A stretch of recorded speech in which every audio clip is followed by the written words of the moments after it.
Song कहता है और बंदे लेके आओ मेरे साथ चलो। सू सोचती है अब सॉन्ग मेरे साथ कैसे बिहेव करेगा, क्या वो मुझे मार देगा। तभी एक बंदा पीछे से आता है, उसे मारने की कोशिश करता है और सॉन्ग उसे पकड़ लेता है।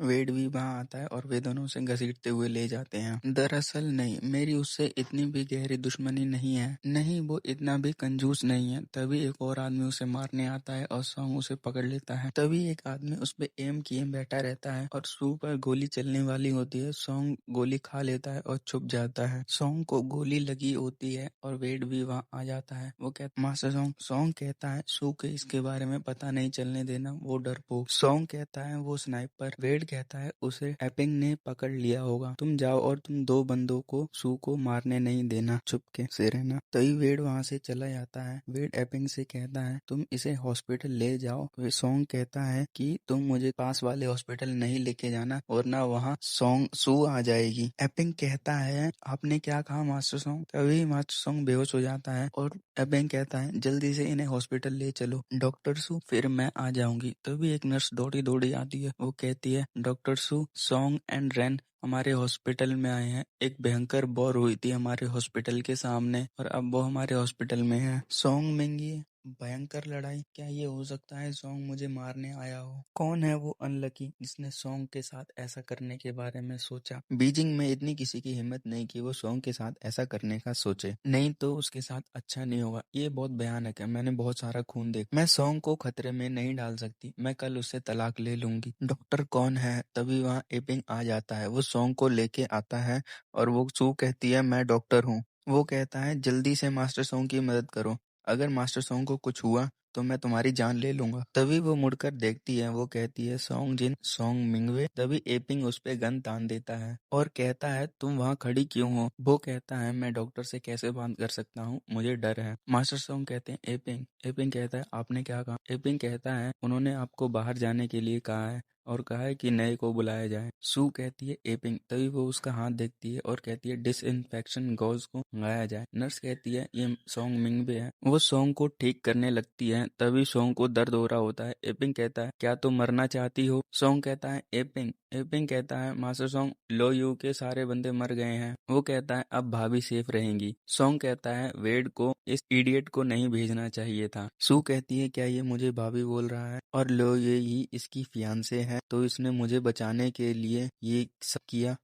तभी सॉन्ग उसका हाथ पकड़ लेता है और वो सॉन्ग के जख्मों को ठीक कर रही होती है। सू कहती है जख्म बहुत गहरा है, इसके लिए स्टिचेस लगाने पड़ेंगे। तभी सू उसकी पैंट उतारने लगती है और सॉन्ग रोक लेता है। एपिंग कहता है उतारने दीजिए मास्टर सॉन्ग, भाभी जी को कभी पता ही नहीं चलेगा कि किसी लड़की ने आपकी पैंट उतारी। तभी दूसरी नर्स कहती है मैं उतार देती हूँ। एपिंग कहता है तुमने उसे क्या कहा। सू सू तो हमारी भाभी जी का नाम भी है।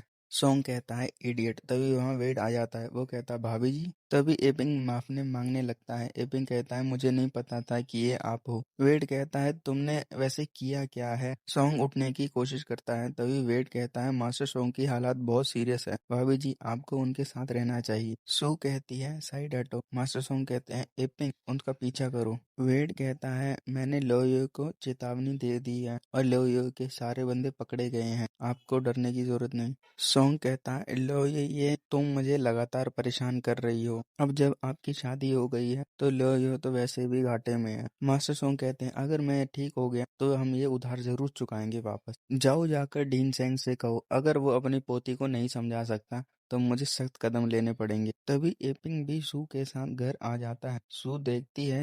सू देखती है वहां पर सॉन्ग की आइडेंटिटी रखी हुई थी। वो कहती है तो ये वो मुझसे छुपाने की कोशिश नहीं कर रहा था और सू वहां जाकर बुक पढ़ने लगती है। एपिंग उसके लिए कुछ खाने के लिए लेकर आता है पर सू मना कर देती है। एपिंग कहता है ग्रैंडपा सॉन्ग बहुत बेकार आदमी है, उन्होंने मुझे टॉस में हराया और मुझे यहाँ आपकी रखवाली पूरी रात करने के लिए भेज दिया बिना सोए। एपिंग कहता है आपको एक बार जाकर उन्हें देखना चाहिए। सू वहां से चली जाती है। तभी उसे रास्ते में टीचर मिलता है। टीचर कहता है सॉन्ग की इलेक्ट्रॉनिक फैक्ट्री ने पूरा एक बैच टीचर्स के लिए डोनेट किया है पढ़ने के लिए। उसका टीचर कहता है तुम कुछ दिनों से आई नहीं इसलिए तुम्हें नहीं मिला, ये लो। सू कहती है क्या ये उसने डोनेट किया है। ग्रेटेस्ट एम्फेसिस ऑफ कल्चर, जो लोग पहले स्कूल नहीं जा पाते थे वो स्कूल आ पाएंगे। सॉन्ग मिंगवे तुम किस तरह के इंसान हो? तभी वो कहता है चलो क्लास में चलते हैं। सिस्टर हर रोज नाइट स्कूल जाती हैं। क्या एपिंग ने उसे नहीं कहा कि वो मुझे देखने आए? तो वेड कहता है नहीं, सिस्टर इन लॉ का ऑब्सेशन पढ़ाई से बहुत ज्यादा है। वेड कहता है वो पढ़ाई से अलग नहीं हो सकती। वेड कहता है मैं तो कैफेटेरिया में सप्ताह में एक दिन जाता था, वो भी बिग बोल राइस के लिए, एक बार खाने के लिए।